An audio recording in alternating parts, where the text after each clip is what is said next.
Once upon a time in the kingdom of Elam, humans and mermaids lived together in harmony. They were bound by a strong alliance, however. This alliance was not entirely built on pure goodwill. It was a pact rooted in necessity and tradition. The mermaids, with their control over the sea, provided bountiful fish and calm waters for the humans. In return, the humans offered grain, livestock, and military protection from outside invaders. At the heart of this bond was a sacred ritual that existed for generations between the two kingdoms. It was foretold by the great oracle of the sea that the first wife of the Water King must bear a male son who would marry the human princess. This prophecy had guided the relationship between humans and mermaids for decades. But prophecies have a way of turning peace into pressure. The weight of this prophecy was laid on me, Nena, the first wife of the Water King. Nena was everything a queen should be. She was graceful, wise, and respected by her people. However, beneath her outward charm, Nena carried a burden that was too heavy for her to bear. For several years, she had tried to conceive the prophecy child but failed.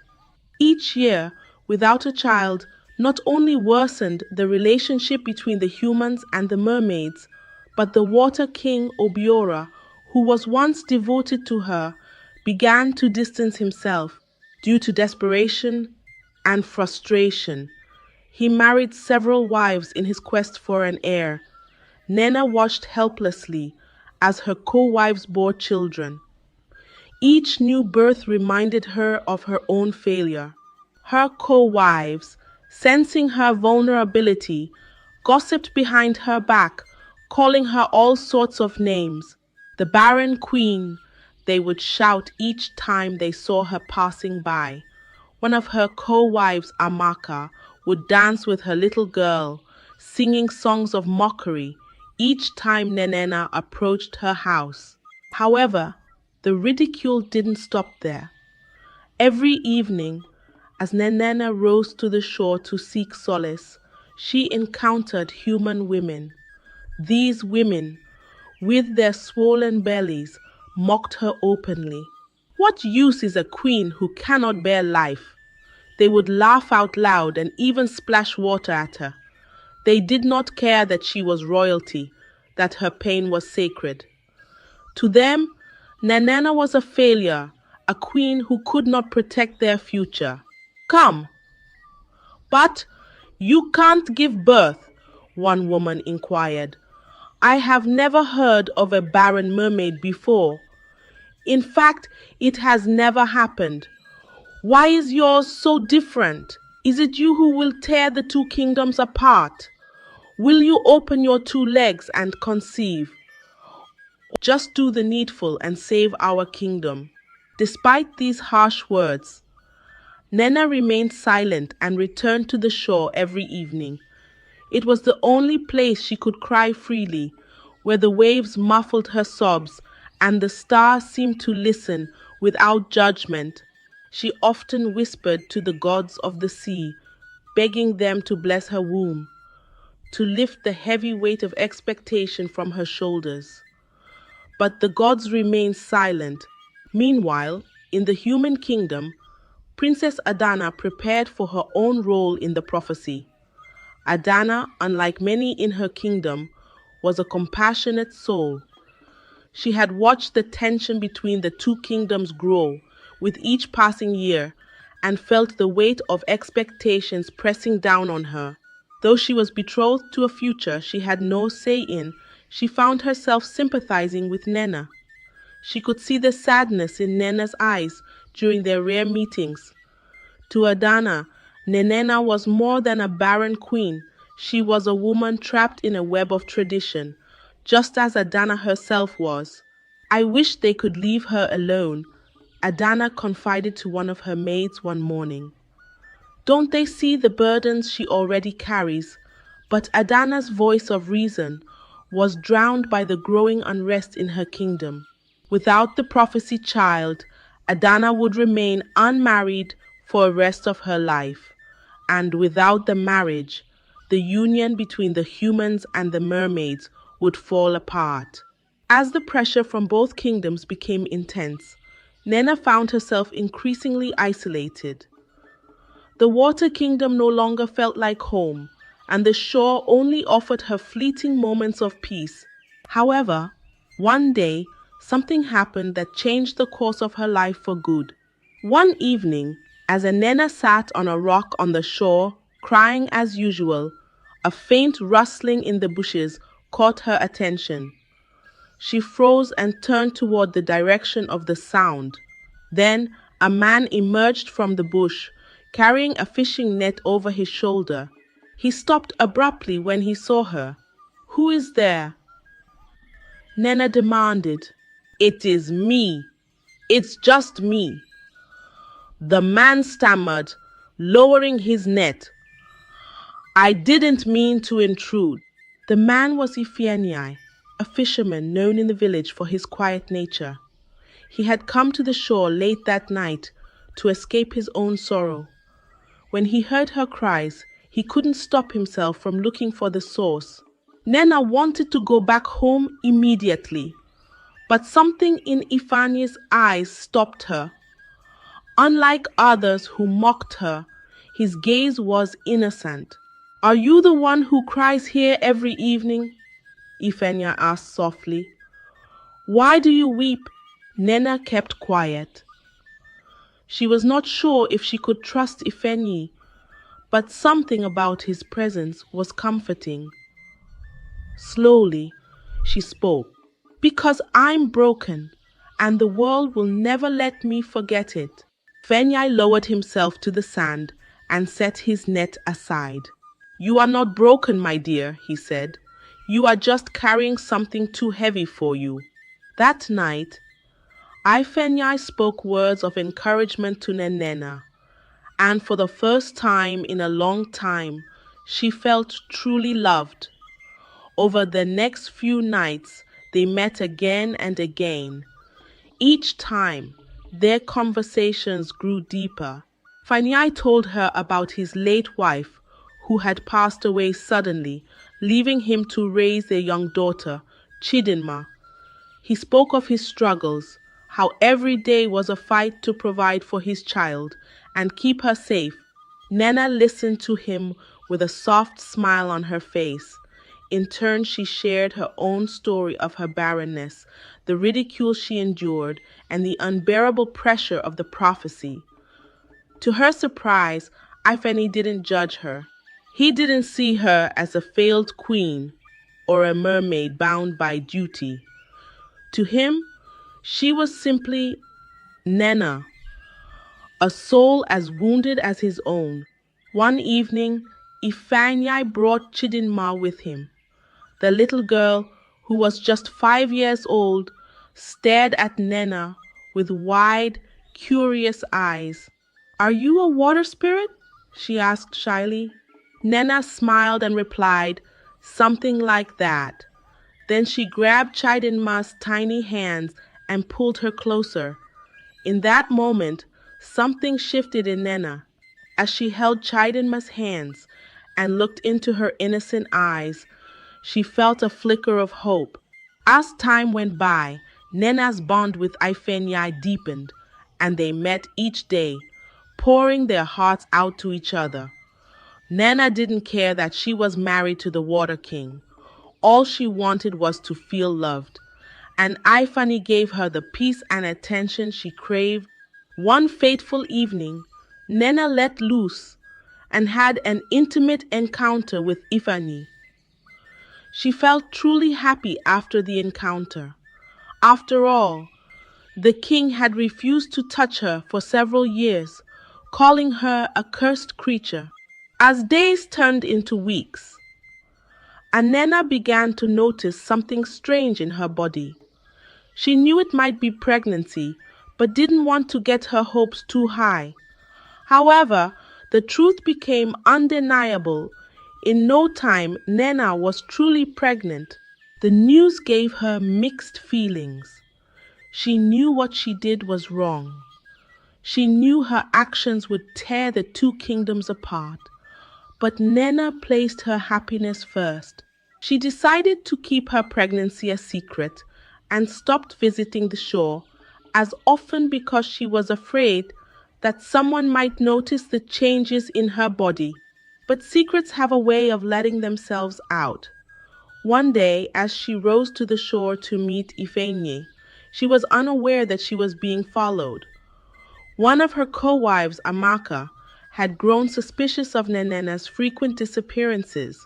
Amaka had always wanted to be the next queen and vowed to get Nena thrown out of the palace.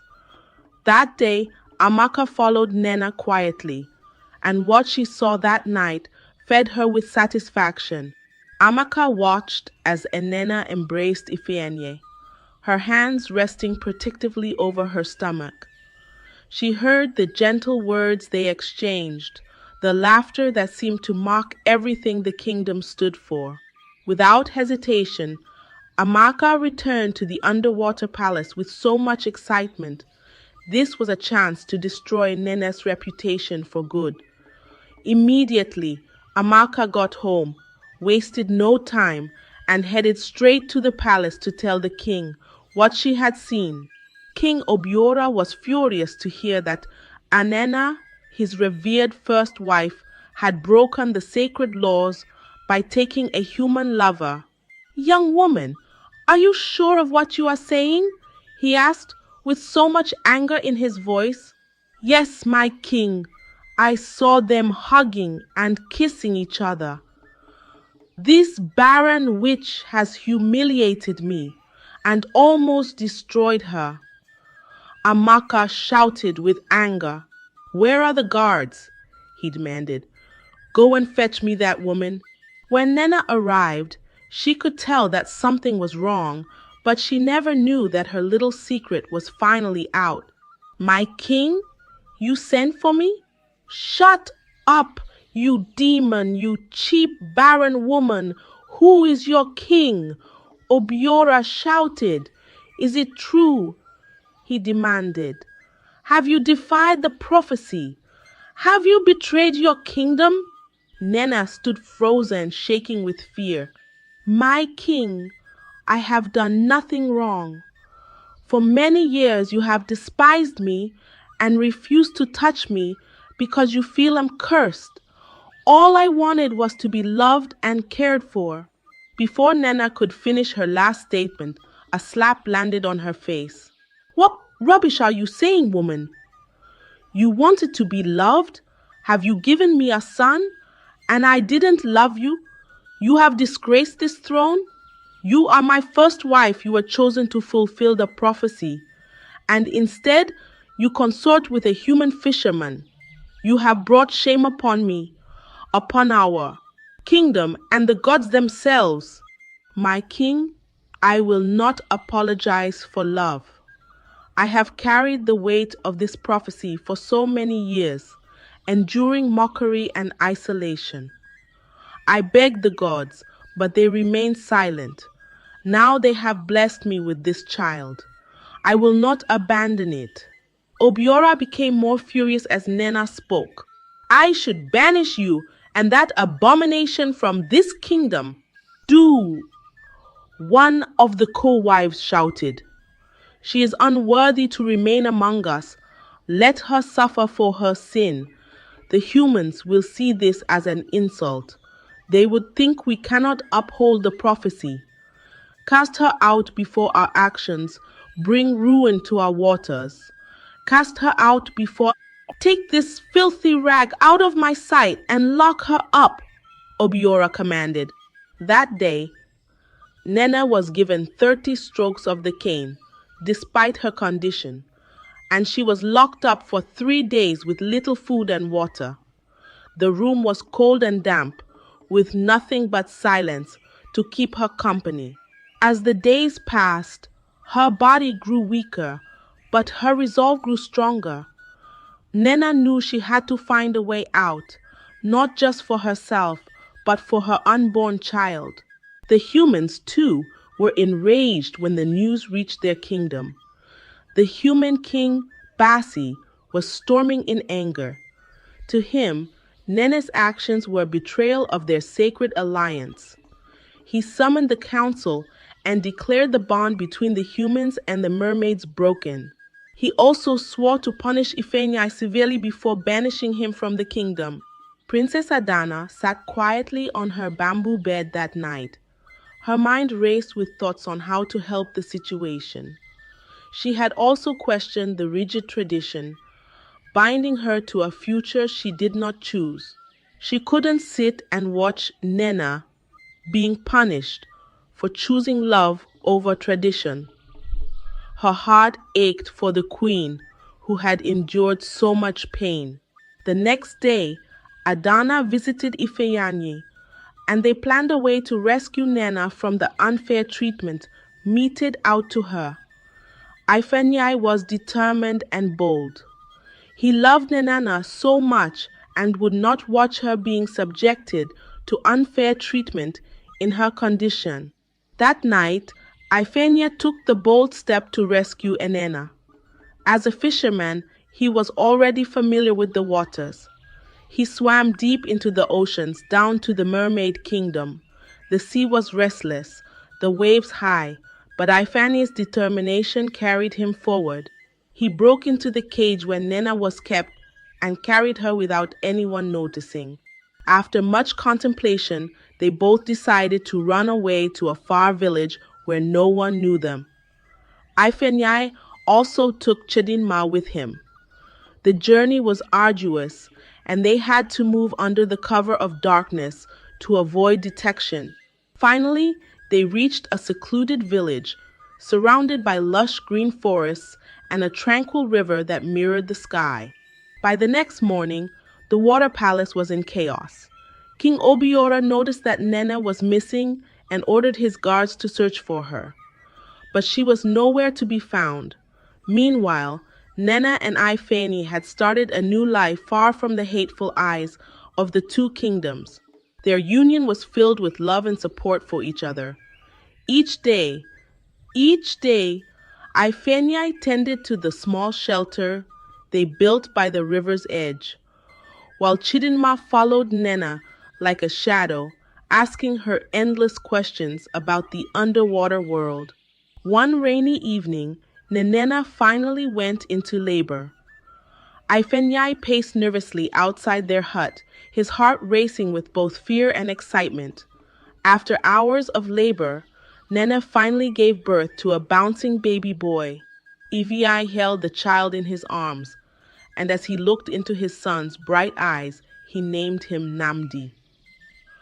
The boy was half human and half mermaid. His tiny hands clutched at Ifeanyi's fingers, and his soft cries filled the small hut with hope. They knew no bounds, and together they built a strong family that extended into its own. The boy grew quickly, showing a curious blend of both worlds, the strength and resilience of a human and the grace and wisdom of a mermaid. As time went by, Nena gave birth to more children. Each child brought a unique gift to the family, binding them together in love and unity.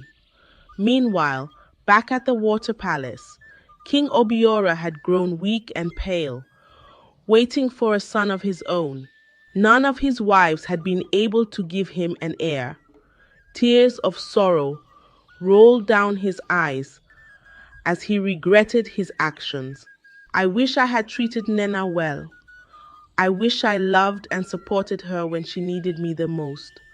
I blamed her for not giving me a child, not knowing she was not God who gives children. I pray she finds a place in her heart to forgive me. King Obiora gave up the ghost before he could complete his last statement, leaving his throne without an heir. The underwater kingdom fell into turmoil as the prophecy remained unfulfilled, and the humans and mermaids drifted further apart. This story sheds light on the pressure placed on women because of their inability to bear children. It teaches men, especially, to love and support their wives because children come from God alone. Furthermore, it teaches us that true strength lies in choosing love over fear and in finding the courage to pursue one's happiness, even when faced with harsh judgment and opposition. Additionally, it reminds us that life's greatest gifts often come from unexpected places and that forgiveness and self acceptance are key to healing and growth. This story offers a profound lesson about the heavy burden of societal expectations, especially on women, and the importance of compassion and love in overcoming them. It reminds us that children are a gift from God, and no one, especially women, should be blamed or ridiculed for circumstances beyond their control. Parenthood is divine and should not be forced or demanded. The story also highlights that love and support are the foundation of strong relationships. Men should cherish and support their partners in times of trial, as unity and understanding can overcome even the most challenging obstacles. Furthermore, while traditions have their value, they should not suppress individual happiness or humanity. True strength lies in pursuing love and joy despite societal pressures. Lastly, the story emphasizes the healing power of forgiveness and self-acceptance, encouraging us to embrace these virtues as pathways to growth. Thank you for watching my channel. If you enjoyed this story, don't forget to explore more captivating tales and lessons on our channel. Stay tuned for other interesting and inspiring videos. Madame Laura was known in the city of Toleka as a miracle worker. With her needle and thread, people lined up every day waiting for her to create the perfect dresses for weddings, parties, and other functions. It was not just that she made beautiful designs, she made rare designs that no one had ever seen in the world, and she was the fastest tailor they had ever seen.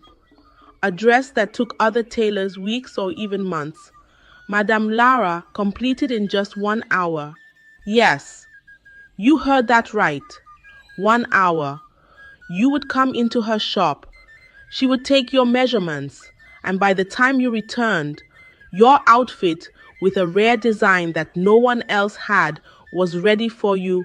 Or sometimes you could sit there and wait while she sewed your clothes. No one asked any questions because they were getting what no one else could give them. But there was one rule: you must never, under any circumstance, try on your clothes in her shop. Madame Laura's tailoring shop stood at the edge of a bustling market filled with vendors selling vibrant fabrics, fresh produce, and aromatic spices.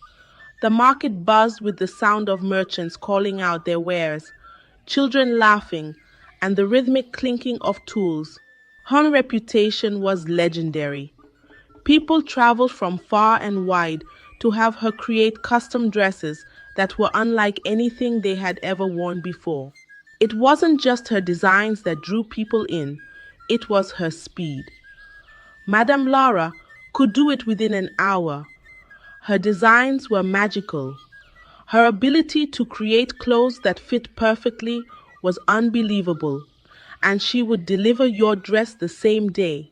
But as impressive as her work was, there was one rule that you could never break: no trying on clothes in the shop. People accepted it without hesitation. They were too blinded by the convenience and beauty of her work.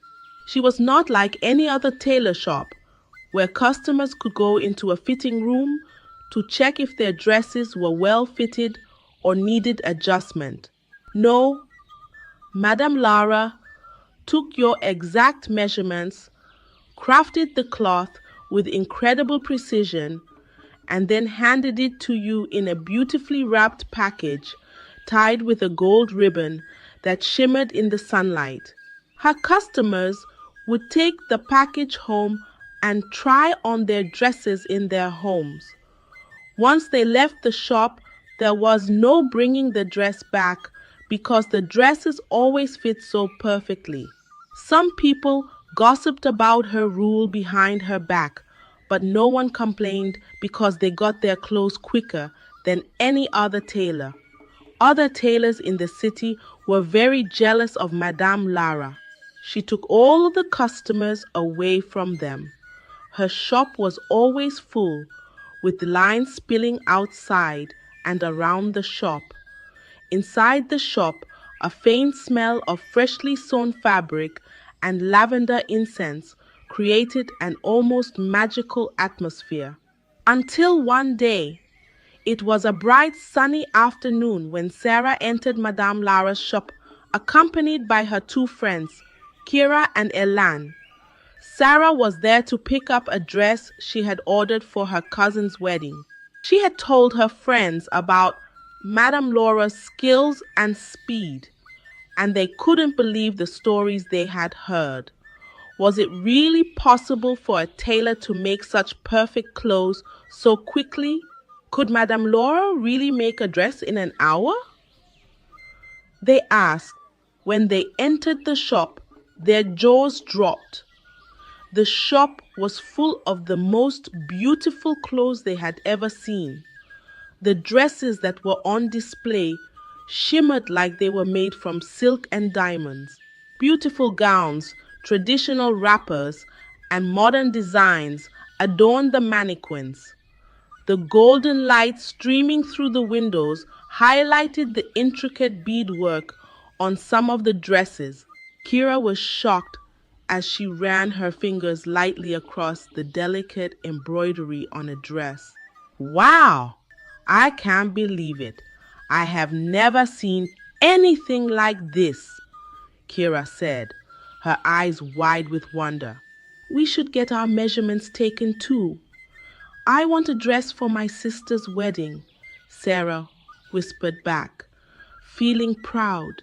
And just wait until you see how fast she works.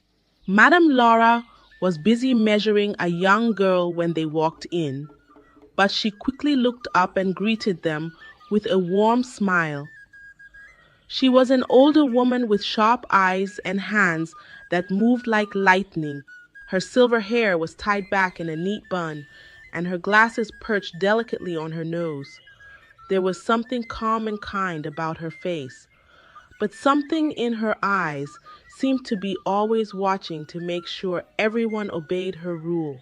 The shop smelled faintly of lavender and freshly pressed fabric, adding to the air of enchantment. Sarah walked up to Madame Laura. I'm here to pick up my dress. Madame Laura. I can't wait to see it, Sarah said. Madame Laura nodded and walked into a back room. It's all ready, dear, Madame Laura said, handing the bag to Sarah. Remember the rule, no trying it on here. Sarah smiled, nodding. Of course, madam. Kira, on the other hand, admired the clothes so much that she wanted one for herself, and they were ready to wait for an hour to take the dress back home with them. Madame Laura grabbed her tape measurement and measured Kira. While Madame Laura was busy with Kira's measurements, Elan walked toward a little corner, curious about the mysterious rule. As Sarah and Kira distracted Madame Laura, Elan spotted a beautiful green beaded dress on a mannequin. Oh my goodness! I love this. I think it will fit me very well, Elan thought to herself. She wanted the dress but did not want to buy it without trying it on. The beads sparkled under the light, casting tiny rainbows on the walls. As Kira was admiring the dress, another customer who was beside her whispered, "Are you seriously going to try that on?" Her eyes wide. I don't see why it's such a big deal, Elan replied, shrugging. It's just a dress. I'll try it on. If it fits, I will buy it. If not, I will buy it. If not, I will then put it back. Nobody will even notice." Without thinking twice, Ellen snuck into a corner between two mannequins where Madame Laura could not see her and wore the dress on top of her own dress. But as soon as she put it on, something strange happened. A chill ran down her spine, and the energy in the room felt different immediately. Something was off. She froze and looked around nervously. Madame Laura screamed. Her voice was filled with terror, and her once calm and composed face twisted into rage. She rushed toward Elan, her hands shaking so violently that she could barely keep her balance.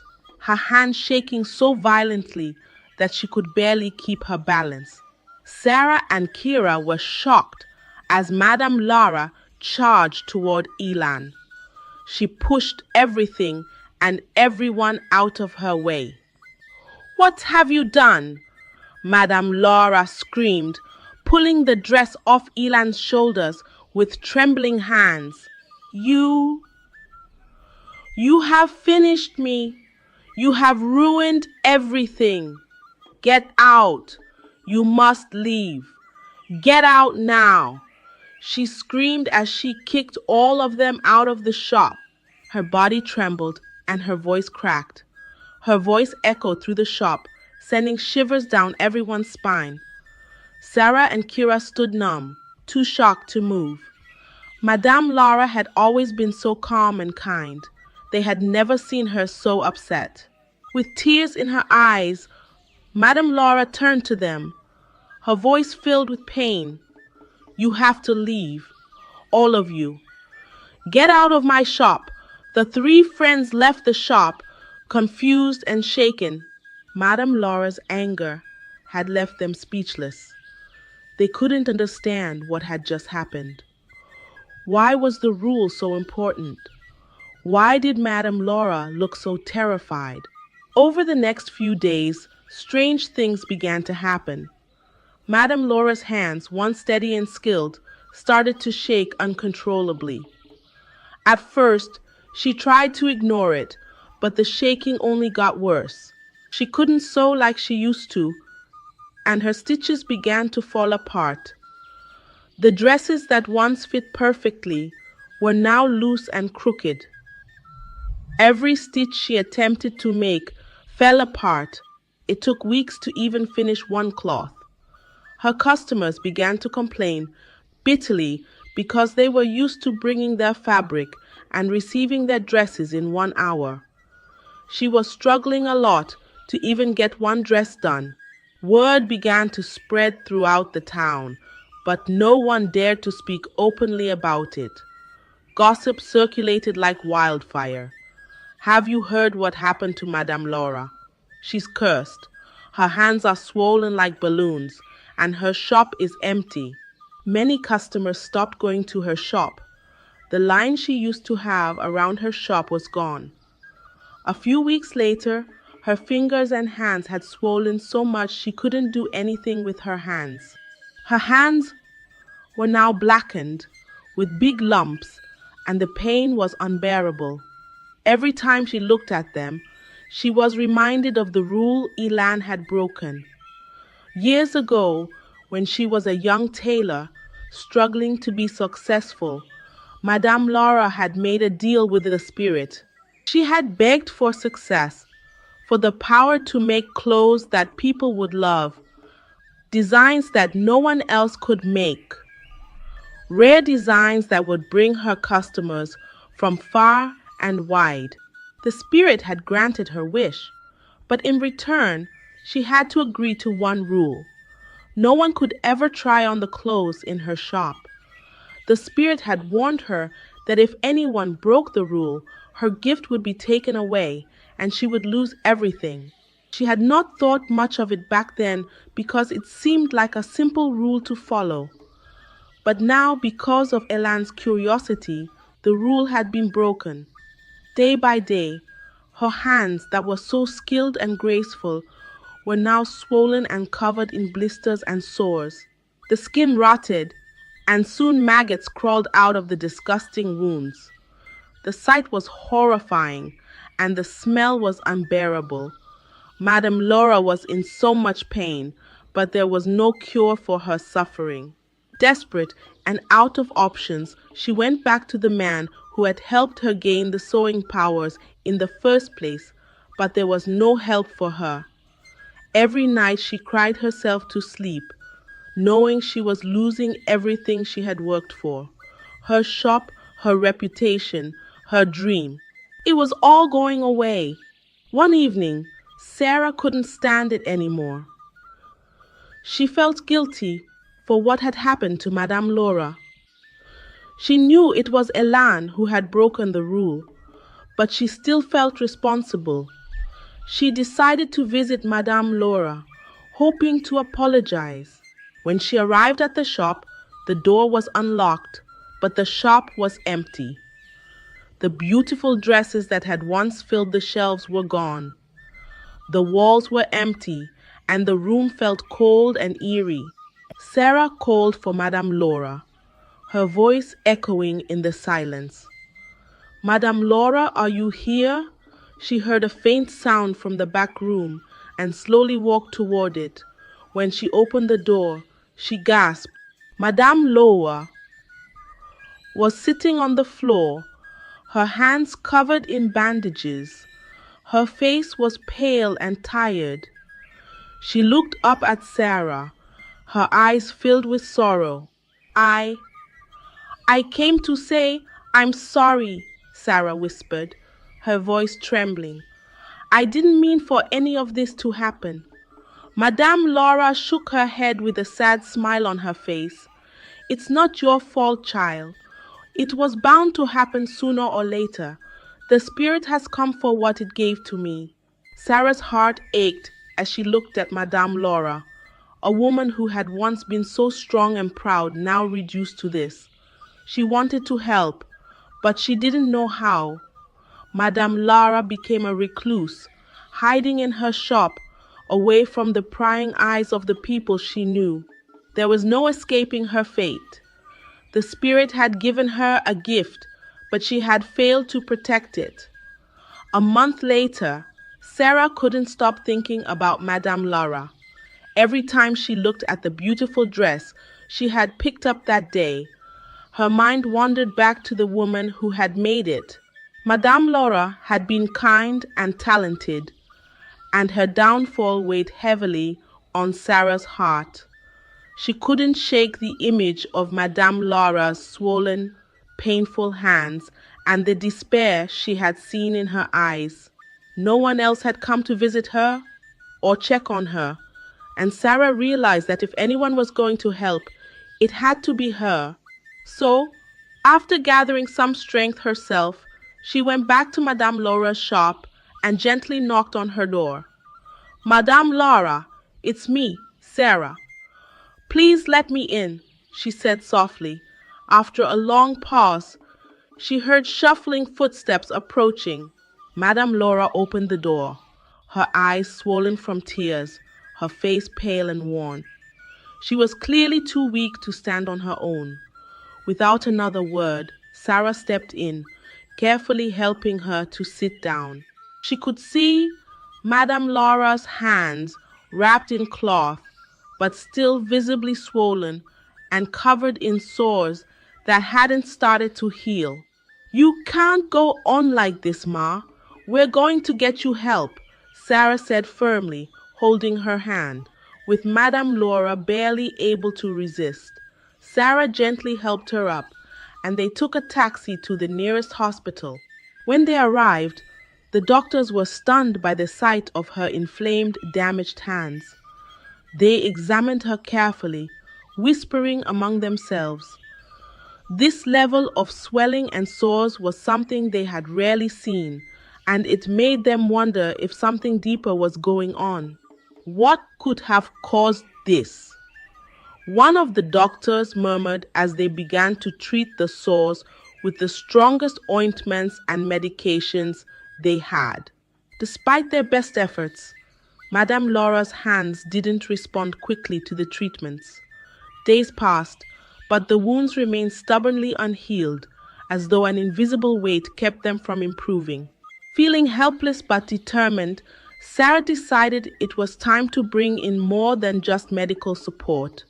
She knew Madame Laura had always been deeply spiritual, so she reached out to a few pastors she knew from her church.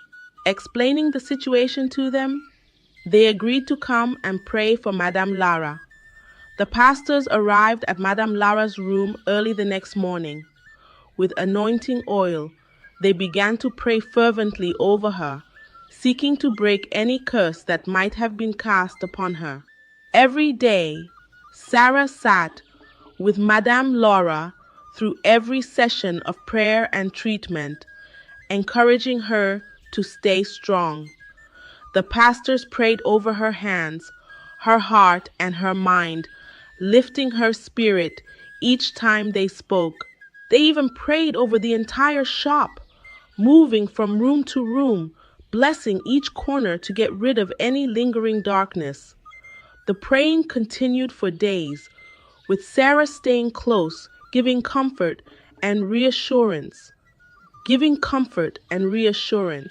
Slowly, the swelling in Madame Laura's hands began to decrease, and the sores started to close up. The doctors, witnessing the surprising recovery, were stunned. They knew it was a miracle, and Madame Lara herself was very surprised to see her hands gradually returning to normal. For the first time in weeks, she could move her fingers without pain, and the sores had almost completely faded. The curse had finally been lifted, and Madame Laura's health was restored. Once she was fully healed, Sarah gently suggested that it might be time for Madame Laura to reopen her tailor shop. Madame Laura, I don't know. Madame Laura hesitated, looking away.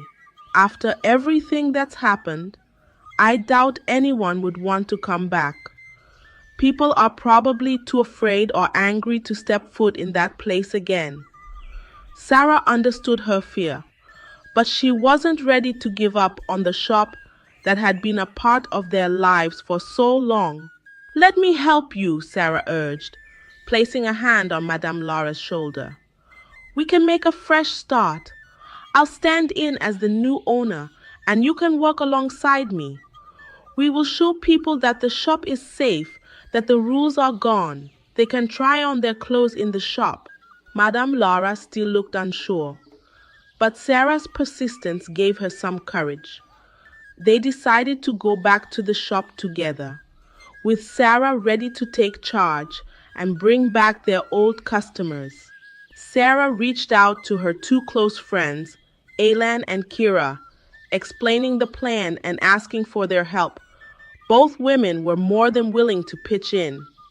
For the first few weeks, Sarah, Alan, and Kira worked tirelessly to convince people to return to the shop.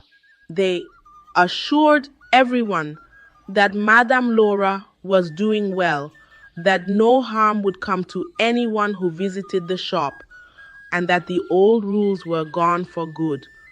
The shop was open and welcoming, with a new look and no rules. Madame Lara, though a bit nervous, started to join in with her sewing skills, assisting Sarah as her quiet partner. At first, customers were hesitant, peeking into the shop, but not fully stepping inside. Some would look around and whisper to each other, uncertain about whether the curse was truly gone.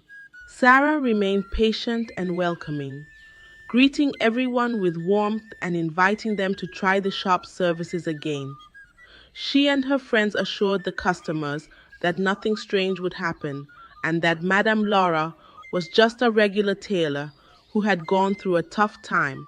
As time passed, the persistence of Sarah and her friends began to pay off. Slowly but surely, people returned, placing orders and trusting the shop once more. Surprisingly to them, Madame Laura was still very great at making rare and stunning designs. But Madame Lara needed days to make each outfit. The customers were happy with it because they got beautiful designs that no other tailor in the town could make. Sarah hired more tailors so the customers could get their outfits faster. It was as if a fresh energy had washed over the place, restoring life to the once feared tailor shop,